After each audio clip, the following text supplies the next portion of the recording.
Bre, tu știi ce vrei? Habar n-am niciunde sunt. Am venit până la gorila. Să ne bucurăm, papila? Exact ai nimerit. Dar de ce îi zici așa? Păi ci că ăsta mare, cum îi zice lui? Patronul. A fost crescut în junglă și vâna doar cu toporul. De unde avea topor? Nu știu, bre, e o legendă. Hai ziceți ce vă dau, ca să nu vă dau amendă. Bre, cred că e pe bune, hai pisici să comandăm. Păi nu știu ce să-mi iau. Ce de pui recomandăm? Faci mișto de mine? Bre, plecăm de aici bătuți. Puiul are ceafă, dar cel naiba doar nu-i strut. Nici struțul n-are ceafă. Tu mă contrazici pe mine? Nu, doamnă, aveți dreptate. Ce vă dau să vă aline? Zi, ce îmi recomanzi? Dubaiul e viața mea. Nu vreau ciucalată, ăla cu brânză cum se numea? Stai capră. O, mama mea. Bă, măgarule, nu ți-e rușine la obraz?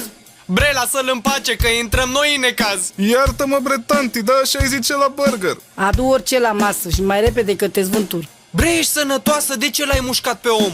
Să zic că bă, da proste, că-i făceam și un hematom. Dar nu vorbea cu tine, așa